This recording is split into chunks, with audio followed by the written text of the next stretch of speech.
বন্ধুরা, আজ আমি অনেক দিন বাদে আবার একটা চিকেনের রেসিপি নিয়ে এসেছি। রেসিপিটি সম্পূর্ণ আমার মনের থেকে তৈরি করা। একটু আপনারা এইভাবে বানান কি না জানি না, তবে খেতে কিন্তু মন্দ হয় না।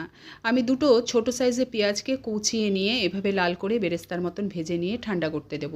তারপরে এদিকে একটা মিক্সিং জারের মধ্যে ধনেপাতা, ছোট একটা টমেটো, একটা ছোট সাইজের রসুন, একটা আদার টুকরো এবং কয়েকটা কাঁচা লঙ্কা দিয়ে একটা পেস্ট বানিয়ে নেব।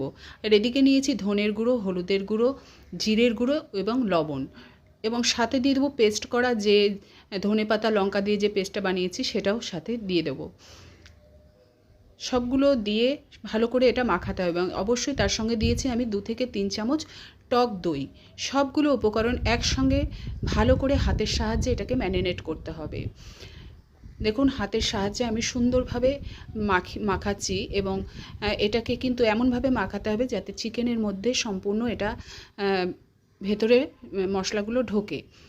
এবং এরপরে নিলাম আমি যে পেঁয়াজটাকে ভেজে রেখেছি, তার পেস্ট বানিয়ে রেখেছিলাম, সেটাকেও এর সঙ্গে দিয়ে দেবো। দিয়ে ভালো করে আবারও এটাকে সম্পূর্ণ মিক্সড করে নিয়ে এটাকে 10 থেকে 15 মিনিট ম্যারিনেট করে রেখে দেবো। আপনারা চাইলে বেশিও রাখতে পারেন। দেখুন, সামান্য আমি কড়াইতে ওই পেঁয়াজ ভাজা তেলটার মধ্যেই দিয়ে দিয়েছি সামান্য তেল। তার মধ্যে দিয়েছি গোটা মশলা, গরম মশলা এবং সাথে শুকনো লঙ্কা, গোটা জিরে এবং তেজপাতা ফোড়নে দিয়ে যে ম্যারিনেট করা চিকেনটা এর মধ্যে দিয়ে দেবো।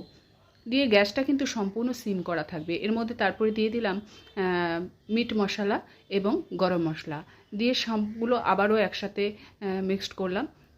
এর মধ্যে কিন্তু এক ফোঁটাও জল দিতে পারবেন না, একদম জল ছাড়া। পেঁয়াজ মানে মশলার থেকে যে জলটা বেরোবে এবং চিকেন থেকে যে জলটা বেরোবে তার সাহায্যেই হবে।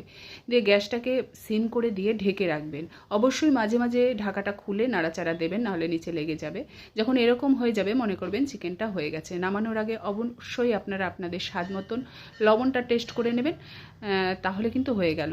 দেখুন, দেখতে কতটা আকর্ষণীয় এবং খেতেও কিন্তু তেমন লাগছে। যদি ভালো লাগে অবশ্যই একটু কমেন্টস করে জানাবেন।